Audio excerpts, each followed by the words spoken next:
You asked, we delivered. Welcome to season 2 of Clutched, and today we're going to have a look at the Subaru Impreza WRX.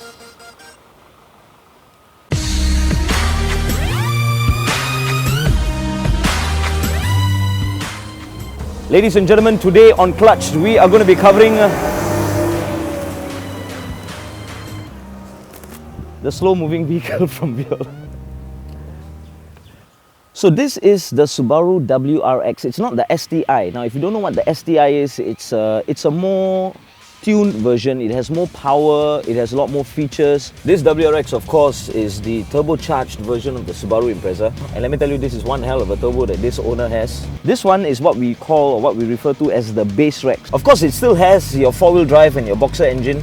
If you haven't catched a capsule on the Subaru Impreza, go check it out. I'm going to leave the link once again somewhere around here. In that capsule, I give you a rough explanation of what exactly is four-wheel drive and what exactly is a boxer engine. This really is a power-focused car. It's really an enthusiast car, and it's not something for the light-hearted. This is really fun, okay? I cannot tell you how this is, but if you ever get a chance to drive a WRX, then you probably would understand what I'm talking about. I really must say this, and you can disagree with me if you really think so, leave it in the comments below, doesn't matter. I personally feel that power is overrated. The more money you have, the more power you can actually squeeze out of whatever on earth you're driving. It really doesn't matter. I think there are just too many power-driven clowns out there where they want nothing but just raw power. Everyone wants to just squeeze the power out of the WRX. There's a lot more to a car than just power, which I think a lot of people are missing out on. There are things like handling, there are things like how the car feels, there are things like your comfort level.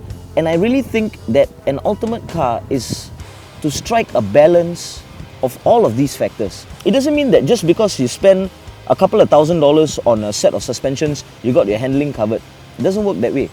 I think it boils down to the raw feel. How do you feel when you drive the car? Do you feel connected with the car? Do you feel distant with the car? It's a matter of time that shock factor you get from the pull, that's going to wear off, And then what? Having said that, let me tell you, the WRX is a really fun car to drive. It's definitely an enthusiast car. If you're carrying kids or girls, they're really going to melt for this because the G-force is really strong, and it is really something that you will find very fun to drive. And with power and torque figures like this, you really get to experience and enjoy the four-wheel drive that this car has. Especially if you want to bring it to the tracks, or if you're going to bring it off-road. Too bad we don't have off-road surfaces like gravel or snow. I think it should start snowing in Singapore soon. Okay, the looks that you get with the WRX, of course, they are very aggressive, without a doubt. The very boy racer feel. As you can see, the owner of this car has spent a bomb doing it up, which is why this one comes with much bigger brakes, much bigger rims. You got a really nice looking spoiler. I think the spoiler looks really nice. Just like the Impreza, the WRX also comes with your frameless doors, which I think are very unique. The interior, original condition, it's just like the Impreza. It's a bit basic, and I think it is a bit boring, so to speak. Unfortunately, all these gadgets and dials that you see in the car, they don't come as factory fitted, right? So the owner of this car obviously is a gadget junkie. He's got stuff all over the place. I feel like I'm flying a plane. Lots of stuff have been changed, and if you are getting an Impreza which is used, an Impreza WRX, right, there is a very high chance that a lot of stuff would have already been changed. Suddenly I feel so much comfort in the back seat, but I think that's because I just got off bucket seats from the front. Anyway, if you remember from the Impreza capsule, I was saying that doesn't come with a center armrest. This one does, and it's kind of like a floating center armrest, which I think is pretty cool. No headrest, and pretty much simple, okay? You don't get storage. There are speakers, but you don't get storage. Remember, this is a power-focused car, so even the little bit of comfort that you get, you should take it as bonus. You can get an older Rex which is about less than 2 years old at about $25,000, and if you go for something newer, maybe something like around 4 years old, you can get it for about $40,000. I don't want to use the word cheap, okay, because I don't think it's the right word, but I can tell you that for a car with so much of power, it is very affordable. In fact, if you talk about power versus price, I think it has one of the best ratios here. With the base Rex, they are basically two engines, okay? You can go for the 2 litre or the 2.5 litre.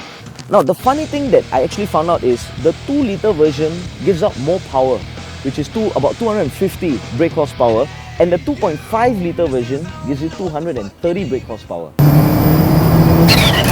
On the average, we found the base Rex to get about 8 kilometers to the litre. Now, you must remember one of the reasons why the petrol consumption is also very bad is because of the weight. Now, with the 4-wheel drive, with the Boxer, with the turbo, and with all of that under your hood, right, this car weighs about 1.4 tons. Of course, the fuel consumption is bad. It's a turbocharged Boxer engine. What do you expect?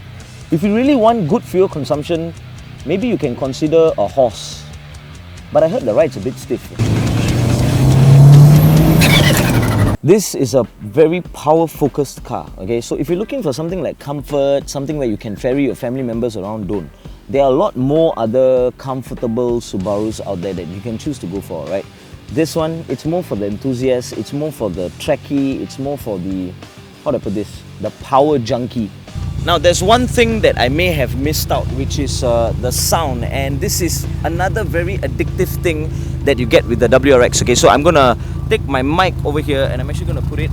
I hope you guys can hear this.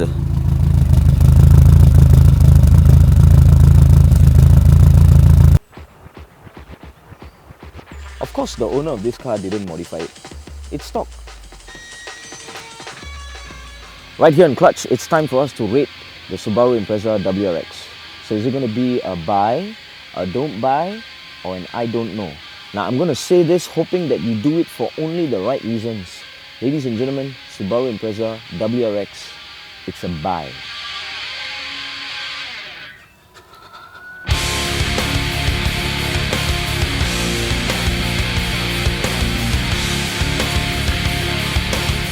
It's season 2 of Clutch, and we are supposed to shoot the Impreza, but we found something better. Shoot what the car is, what the thing is doing. Do you guys know that you can actually do this with the Viola truck?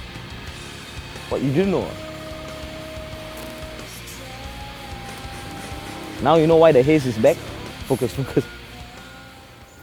So we've come to the end of the very first capsule of season 2, the WRX. Do you agree with me? Do you not? What do you think? Share your comments with us. Once again, you got to leave it in the box, comments box. That's going to be down south. Like us on Facebook, subscribe to us on YouTube. Forget about Instagram, we kind of fired them, so I'm not going to tell you how to like us and subscribe to us. That's pretty straightforward. That's it from me, Jackie, and of course, until I see you for the next episode, adios.